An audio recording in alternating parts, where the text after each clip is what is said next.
ಈ 15 ವರ್ಷದಲ್ಲಿ ನಮ್ಮ ಪಾತ್ರದ ವ್ಯಾಪ್ತಿಗಳೆಲ್ಲ ಕಮ್ಮಿ ಆಯಿತು.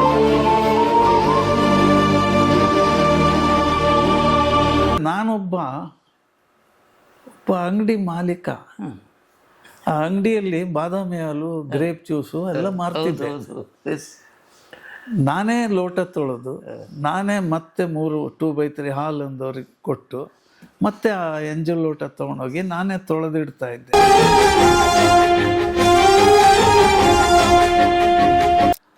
ಬಟ್ ಈ ಫೀಲ್ಡಿಗೆ ನಾನು ಫಿಟ್ ಅಲ್ಲ ಅಂತ ನಿಮ್ಗೆ ಅನ್ಸುತ್ತಾ? ದಿಗ್ಗಜರು ಅಂತ ಅನ್ನಿಸ್ಕೊಂಡವ್ರ ಜೊತೆಲಿ ಕೆಲಸ ಮಾಡಿದ್ದೇನೆ. ಶಂಕರ್ನಾಗ್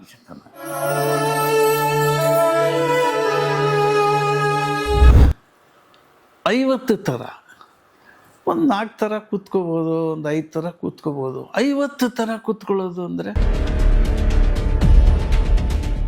ಅದು ಎಷ್ಟು ಮಟ್ಟಿಗೆ ನಾವು ಅದನ್ನು ಪಾಲಿಸಿದ್ದೀವಿ ಅನ್ನೋದು ಗೊತ್ತಿಲ್ಲ. ಎಷ್ಟರ ಮಟ್ಟಿಗೆ ಅಂತೇಳಿ ನಾನೇ ಕಣ್ಣಾರೆ ನೋಡಿದ್ದೀನಿ ಸರ್. ಇವತ್ತೊಂದು ಹೇಳಿದ್ರಲ್ಲ, 50 ಸಲ ಅದು ಬೇರೆ ಬೇರೆ ರೀತಿ ಕೂತ್ಕೋಬೇಕು ಅಂತೇಳಿ, ಅದರ ಪ್ರತಿಯೊಂದು ಆ್ಯಂಗ್ಲ್ ಕೂಡ ನಾನು ಅಲ್ಲಿ ನೋಡಿಬಿಟ್ಟೆ. ಇದು ನಾಟಕ ಅಂದರೆ ಇದೇನಾ ಅಂತ. ನಿಮ್ಮ ನೋಡಿದಾಗೆಲ್ಲ ದೇವದತ್ತನೇ ನನ್ನ ಕಣ್ಣು ಮುಂದೆ ಬರೋದು.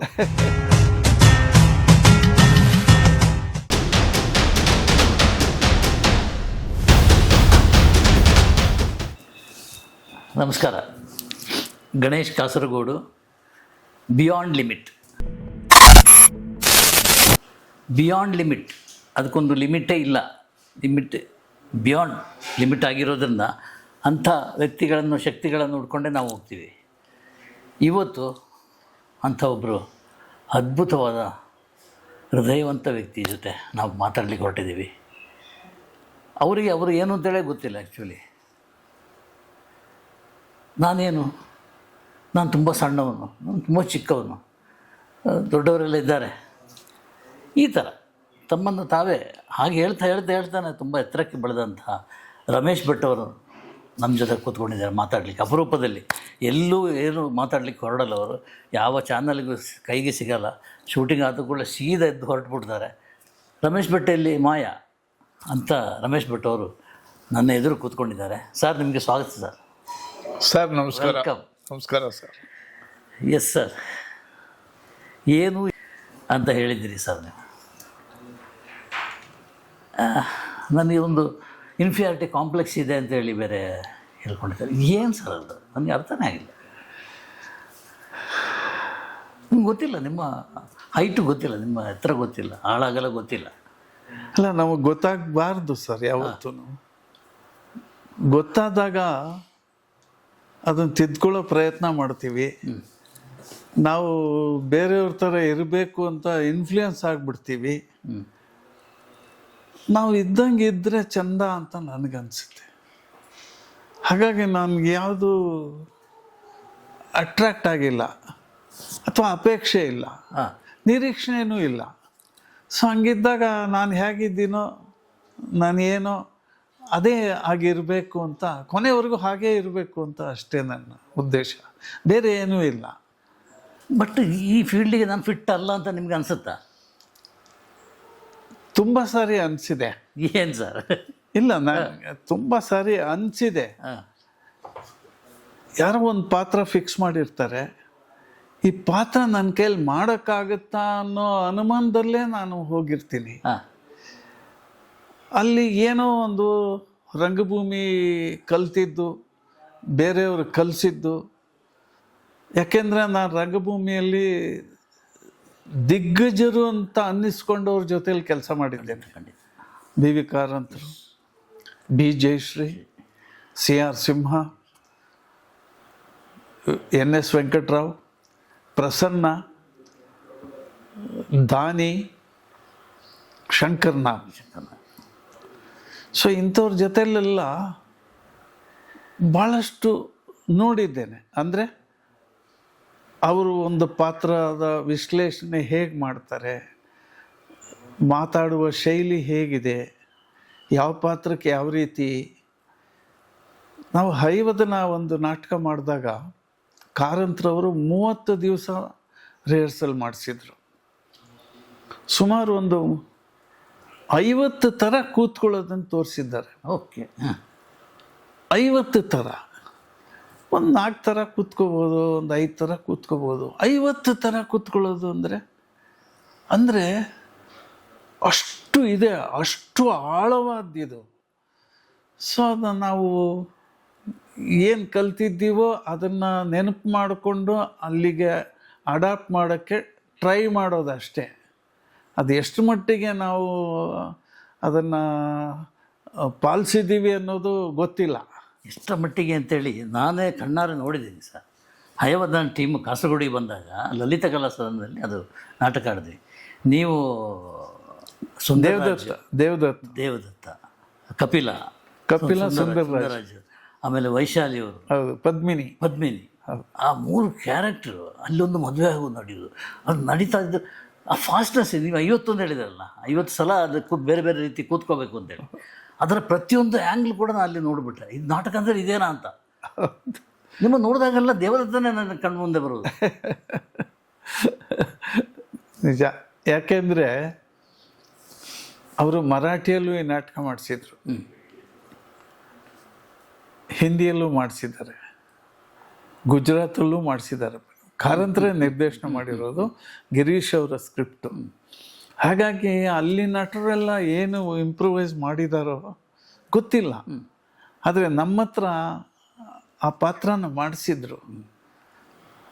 ನಾವು ಆಡಿಷನ್ಗೆ ಹೋದಾಗ ನಾವು ಒಂದು ಸಣ್ಣ ಪಾತ್ರ ಮಾಡಿದ್ದೆ, ಅದಕ್ಕೆ ಫಿಕ್ಸ್ ಆಗಿದ್ದೆ ನಾನು.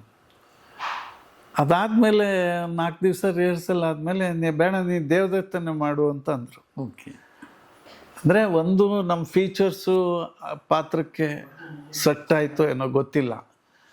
ಸೊ ಹಂಗಾಗಿ ಅಂಥವ್ರ ಜೊತೆ ಎಲ್ಲ ಕಲ್ತಿದ್ದನ್ನು ಎಲ್ಲಿ ಉಪಯೋಗಿಸೋಕ್ಕಾಗತ್ತೆ, ಯಾವ ಪಾತ್ರಕ್ಕೆ ಏನು ಸೂಕ್ತ ಅನ್ನೋದು ಒಂಚೂರು ವಿಚಾರ ಮಾಡೋ ಒಂಥರ. ಯಾಕೆಂದರೆ ಅದನ್ನೇ ತುಂಬ ಇಷ್ಟಪಟ್ಟು ಆಗಿರುವಂಥದ್ದು. ಹೌದು, ಅದು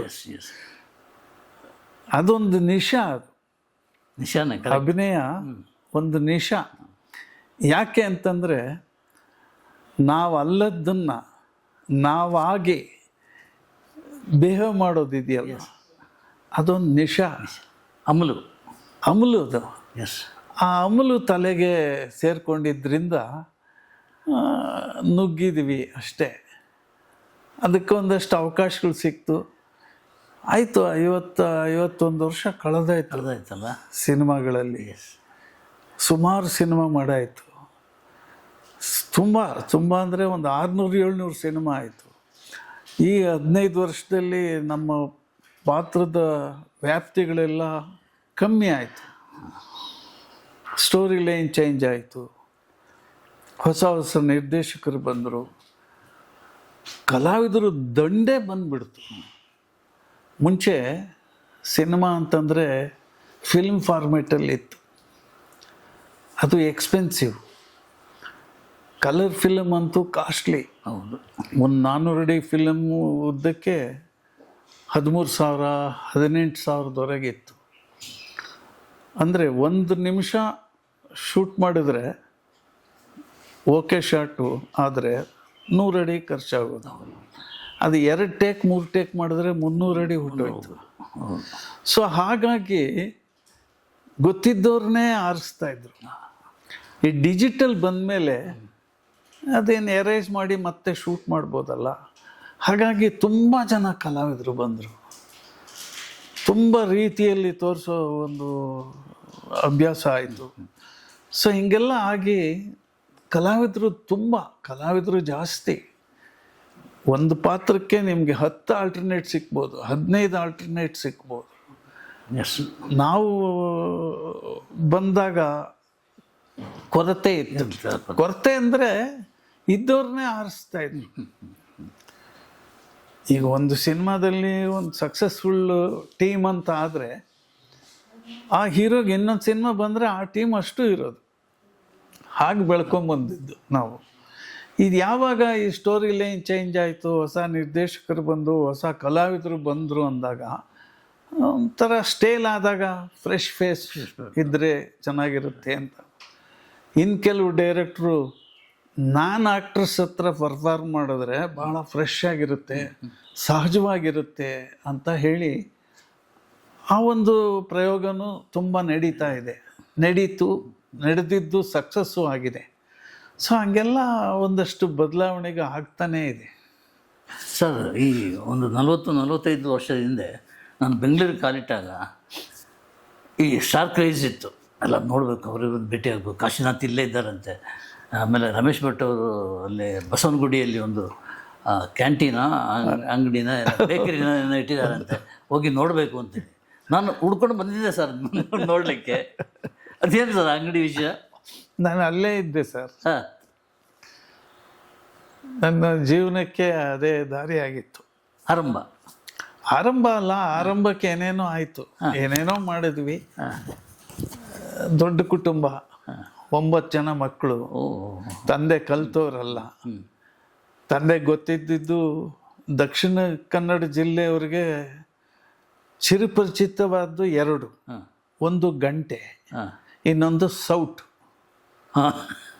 ಎರಡೇ, ಒಂದು ಪುರೋಹಿತ್ಯ, ಅಡುಗೆ ಇಲ್ದಿದ್ರೆ ಅಡಿಗೆ. ಸೊ ಅಡಿಗೆಗೆ ನಮ್ಮ ತಂದೆಯವರು ವಲಸೆ ಬಂದವರು ಬೆಂಗಳೂರಿಗೆ, ಕುಂದಾಪುರದಿಂದ ಬಂದವರು. ಸೊ ಹಂಗಾಗಿ ಕ್ರಮೇಣ ಅವರು ಒಂದು ಚಿಲ್ಲರೆ ಅಂಗಡಿ ಇಟ್ಟರು, ಆಮೇಲೆ ಒಂದು ಪ್ರಾವಿಷನ್ ಸ್ಟೋರ್ ಇಟ್ಟರು. ಅಲ್ಲಿಗೆ ಸಹಾಯ ಮಾಡಬೇಕಿತ್ತು. ಸೊ ಹೆಚ್ಚು ಓದೋಕ್ಕಾಗಲಿಲ್ಲ. ಸರ್ ನಾನೇನು ಮಾಡಿದೆ, ನಾನು ಒಂದು ಅಂಗಡಿ ಮಾಡ್ತೀನಿ ಅಂಥೇಳಿ ಹಠ ಮಾಡಿ ಗಾಂಧಿ ಬಜಾರಲ್ಲಿ ಒಂದು ಅಂಗಡಿ ಮಾಡಿದ್ದೆ, ಜ್ಯೋತಿ ಪ್ರಕಾಶ್ ಅಂತ. ಆ ಅಂಗಡಿಲೇ ಇದ್ದವನು. ಅಂಗಡಿಲಿ ಇದ್ದಾಗಲೇ ನಾಟಕ ಹುಡುಗರ ಮೇಲೆ ಬಿಟ್ಬಿಟ್ಟು ರಿಹರ್ಸಲಿಗೆ ಓಡೋಗ್ತಿದ್ದೆ. ಇಡೀ ನಾಟಕ ರಿಹರ್ಸಲ್ಗೆ ಇರ್ತಿರ್ಲಿಲ್ಲ. ನನ್ನ ಸೀನ್ ಮಾತ್ರ ಮಾಡಿಬಿಡಿ ಅಂತ ರಿಕ್ವೆಸ್ಟ್ ಮಾಡಿ, ನಾನು 3ನೇ ಸೀನು, 7ನೇ ಸೀನು, 9ನೇ ಸೀನಲ್ಲಿದ್ದರೆ ಆ 3 ಸೀನ್ ಮುಂಚೆ ಮಾಡಿಬಿಡಿ ಹಿಂಗೆ ರಿಕ್ವೆಸ್ಟ್ ಮಾಡಿ ಹೋಗ್ಬಿಡ್ತಾಯಿದ್ದೆ. ಸೊ ಆಗ ಇದ್ದ ಹವ್ಯಾಸಿ ತಂಡಗಳಲ್ಲಿ ಎಲ್ಲ ತಂಡಗಳಲ್ಲೂ ಆ್ಯಕ್ಟ್ ಮಾಡ್ತಾಯಿದ್ದೆ. ಇದು ನನ್ನ ತಂಡ, ನಾನು ಹೊರಗಡೆ ಹೋಗಬಾರ್ದು, ಆ ಥರದ್ದೇನೂ ಇಲ್ಲ. ನಾಟಕಕ್ಕೆ ಮಾತ್ರ ಕಮಿಟ್ಮೆಂಟ್, ತಂಡಕ್ಕೆ ಕಮಿಟ್ಮೆಂಟ್ ಅಲ್ಲ. ನನ್ನ ಉದ್ದೇಶ ಆ ಥರ ಇತ್ತು. ಅಂದರೆ ಬೇರೆ ಬೇರೆ ನಿರ್ದೇಶಕರ ಜೊತೆ ಕೆಲಸ ಮಾಡುವಂಥದ್ದು, ಬೇರೆ ಬೇರೆ ನಾಟಕಗಳಲ್ಲಿ ಅವಕಾಶ ಸಿಕ್ಕುವಂಥದ್ದು ಅಂತ. ಸೊ ಆಗ ಮಾಡ್ತಿದ್ದಾಗ ಹೀಗೆ ಕಾರಂತರ ಜೊತೆ ಸುಮಾರು 9 ನಾಟಕದಲ್ಲಿ ಮುಖ್ಯ ಪಾತ್ರ ಮಾಡಿದ್ದೆ. ಆಲ್ ಓವರ್ ಇಂಡಿಯಾ ಟೂರ್ ಮಾಡಿದ್ದೀವಿ. ಸೊ ಇದೆಲ್ಲ ಒಂದು ಸುವರ್ಣ ಅವಕಾಶ ನನಗೆ. ಅಂದರೆ ನಾನೊಬ್ಬ ಅಂಗಡಿ ಮಾಲೀಕ. ಆ ಅಂಗಡಿಯಲ್ಲಿ ಬಾದಾಮಿ ಹಾಲು, ಗ್ರೇಪ್ ಜ್ಯೂಸು ಎಲ್ಲ ಮಾರ್ತಿದ್ದೆ. ನಾನೇ ಲೋಟ ತೊಳೆದು, ನಾನೇ ಮತ್ತೆ 3 2x3 ಹಾಲು ಅಂದವ್ರಿಗೆ ಕೊಟ್ಟು, ಮತ್ತೆ ಆ ಎಂಜಲ್ ಲೋಟ ತೊಗೊಂಡೋಗಿ ನಾನೇ ತೊಳೆದಿಡ್ತಾ ಇದ್ದೆ. ಅಂದರೆ ಆ ಶ್ರೇಣಿಯಲ್ಲಿ ಬದುಕ್ತಾ ಇದ್ದವರು, ಅಂದರೆ ಸ್ಕ್ರ್ಯಾಚಲ್ಲಿ ಬಂದವರು ನಾವು. ನಾನೊಬ್ಬ ಆ್ಯಕ್ಟ್ರ್ ಅಂತ ಅಂದ್ಕೊಳ್ಳೋಕ್ಕೆ ನನಗೇ ಒಪ್ಕೊಳ್ಳೋಕ್ಕೆ ಸಾಧ್ಯ ಇಲ್ಲದಿರೋ ಅಂಥ ಒಂದು ಮನಸ್ಥಿತಿ ನಾನು. ಅಯ್ಯೋ ಅವರು ದೊಡ್ಡವರು, ಅವರು ಆ್ಯಕ್ಟ್ರು ಅಂತ. ನಾನು ಆ್ಯಕ್ಟ್ರ್ ಅಂತ ನಂಗೆ ಅನಿಸೇ ಇಲ್ಲ. ಇವತ್ತು ನಾನೊಬ್ಬ ನಟ ಅಂತ ಅಂದ್ಕೊಳ್ಳೋತಾನೇ ಇಲ್ಲ. ನಾನೇನೋ ಕೆಲಸಕ್ಕೆ ಕರೆದಿದ್ದಾರೆ, ನಂಗೆ ಗೊತ್ತಿರೋ ಕೆಲಸ ನಾನು ಮಾಡ್ತೀನಿ ಅಂತ ಬಂದ್ಬಿಡ್ತೀನಿ. ಎಷ್ಟೋ ಸಾರ್ತಿ ಹೊಸಬ ನಟರು ಲೈಟು ತಗೊಳ್ಳೋದು ಅಥವಾ ಕ್ಯೂ ಕೊಡೋದು ಆ ಥರದ್ದು ಮರೆತರೆ ನೀವು ಕ್ಯೂ ಕೊಡಬೇಕು ಅಂತ ಹೇಳ್ತಿದ್ದೆ. ಅದು ಪ್ರತಿಷ್ಠೆ ಅಂತ ಅನಿಸ್ಬಿಡ್ತು ನನಗೆ. ನಾನು ಯಾರು ತಿದ್ದಕ್ಕೆ ಅಲ್ಲಿದ್ದಾರೆ ಡೈರೆಕ್ಟ್ರು, ನನ್ನ ಕೆಲಸ ಅಲ್ಲ ಅಂತ. ಅದು ತಿಳಿಯೋಕ್ಕೆ ಸ್ವಲ್ಪ ದಿವಸ ಆಯಿತು ನನಗೆ. ಓ, ನಾನು ಬೇರೆದಕ್ಕೆ ತಲೆ ಹಾಕಬಾರ್ದು ಅಂತ. ಸೊ ಈ ಥರದ್ದೆಲ್ಲ ಅನುಭವದಲ್ಲಿ ಇದ್ದವನು. ಸೊ ಆ ಇನ್ಫೀರಿಯಾರಿಟಿ ಹೋಗೇ ಇಲ್ಲ ನನಗೆ. ನಾನು 12 ವರ್ಷ ಈಗಲೂ ಇದೆ. ಈಗಲೂ ನಾನೊಬ್ಬ ನಟ ಅಂತ ಅನಿಸೇ ಇಲ್ಲ. ನಾನು ಈಗಲೂ ತರಕಾರಿ ತರಕ್ಕೆ ನಾನೇ ಹೋಗ್ತೀನಿ, ಮೆಟ್ರೋಗೆ ಶಾಪಿಂಗ್ ಹೋಗ್ತೀನಿ, ಮೆಟ್ರೋ ಟ್ರೈನಲ್ಲಿ ಓಡಾಡ್ತೀನಿ. ಬಸ್ ಹತ್ತೋದು ಇಳಿಯೋದು ಕಷ್ಟ ಅಂತ ಬಸ್ ಹತ್ತಾ ಇಲ್ಲ. ಮುಂಚೆ ಬಸ್ಸು ಎಲ್ಲ ಓಡಾಡ್ತಾ ಇದ್ದೆ. ನನಗೇನು, ನಾನು ಕೇಳೋರು ಎಷ್ಟೋ ಸಾರ್ತಿ ಹೊರಗಡೆ ಊರಲ್ಲಿ ಶೂಟಿಂಗ್ ಇರೋದಲ್ಲ, ಬೆಳಗಾಂ, ಜಮಖಂಡಿ, ಕುಂದಾಪುರ. ಬಸ್ಸಲ್ಲಿ ನೈಟ್ ಹೊರಡೋದಲ್ಲ ಬಸ್ಸು, ಗೊತ್ತಾಗ್ತಿರಲಿಲ್ಲ. ಬೆಳಿಗ್ಗೆ ಇಳಿಯುವಾಗ ಆಟೋ ಚಾಲಕರು ಒಂದೊಂದು ಬಸ್ಸಿಗೆ 20 ಜನ 30 ಜನ ಮುತ್ಕೊಂಡಿರ್ತಾರೆ. ಅಣ್ಣ ಏನಣ್ಣ ಬಸ್ಸಲ್ಲಿ ಬರ್ತಾ ಇದ್ದೀರಾ ಅಂತಾರೆ. ಯಾಕೆ ಬರಬಾರ್ದೇನಪ್ಪ ಅನ್ನೋದನ್ನ. ಏನಣ್ಣ ನೀವು ಏನಣ್ಣ ಬನ್ನಿ ಕೂತ್ಕೊಳ್ಳಿ ಅಂತ. ಪೇಮೆಂಟ್ ತಗೊಳ್ತಾ ಇರಲಿಲ್ಲ. ಅಂದರೆ ಅವರೊಂದು ಗೌರವ ತೋರಿಸೋದು, ಅಭಿಮಾನ ಗೌರವ ತೋರಿಸೋದು. ನನಗೆ ಆ ಥರದ್ದು ಅನಿಸ್ಲೇ ಇಲ್ಲ. ಏನು ನನಗೆ ಹಿಂಗಂತಾರೆ, ನಾನು ಕಾರಲ್ಲೇ ಓಡಾಡಬೇಕು, ಇನ್ಯಾರು ಕೇಳಿದ್ರೆ ಅದು ಅವಮಾನ ಅಂತ ನಂಗೆ ಅನಿಸೇ ಇಲ್ಲ, ಯಾವತ್ತೂ ಅನಿಸಿಲ್ಲ. ಅಂದರೆ ಯಾವ ಶ್ರೇಣಿಯಲ್ಲಿ ಇದ್ದೀವೋ ಆ ಶ್ರೇಣಿಯಲ್ಲೇ ಇರಬೇಕು ಅನ್ನೋದು ಬಿಟ್ಟರೆ ಬೇರೆ ಏನೂ ಇಲ್ಲ. ಈ ಕಾಡು ಸಿನಿಮಾದ ಬಗ್ಗೆ ಸ್ವಲ್ಪ ಇದು ಹೇಳಿ ಸರ್. ಸ್ವಲ್ಪ ನೀವು ಅದು ಹೇಗೆ ಒಪ್ಕೊಂಡಿರ್ತಾರೆ? ಯಾವುದು ಕಾಡು? ಕಾಡು ನಾ ಮಾಡಿ ಕಾಡು ಮಾಡಿಲ್ಲ. ಅಂಬಚೂರಿನ ಪೋಸ್ಟ್ ಆಫೀಸ್. ಅಂಬಚೂರಿನ ಪೋಸ್ಟ್ ಆಫೀಸು ಕಾರಂತರು ಸಿನಿಮಾ ಶುರು ಮಾಡಿದ್ರು, ಚೋಮಂದುಡಿ ಮಾಡಿದರು. ಆಗ ನಮ್ಮ ನಾಟಕದಲ್ಲಿ ಮಾಡ್ತಿದ್ದವ್ರೆ ಸುಮಾರು ಜನ ಪಾತ್ರ ಮಾಡಿದರು. ನನ್ನ ಒಬ್ಬನಿಗಿಲ್ಲ. ನನಗೆ ಇಲ್ಲ ಅನ್ನೋದು ಸಂಕಟ ಇಲ್ಲ, ಯಾಕೆಂದರೆ ಅಂಗಡಿ ಬಿಟ್ಟು ನಾನು ಶೂಟಿಂಗ್ ಹೋಗೋಕೆ ಆಗ್ತಿರ್ಲಿಲ್ಲ. ಆದರೆ ನಾಟಕ ನೋಡೋಕ್ಕೆ ತುಂಬ ಅಭಿಮಾನಿಗಳಿದ್ರು ಆವಾಗ. ನನಗೂ ಅಭಿಮಾನಿಗಳಿದ್ರು.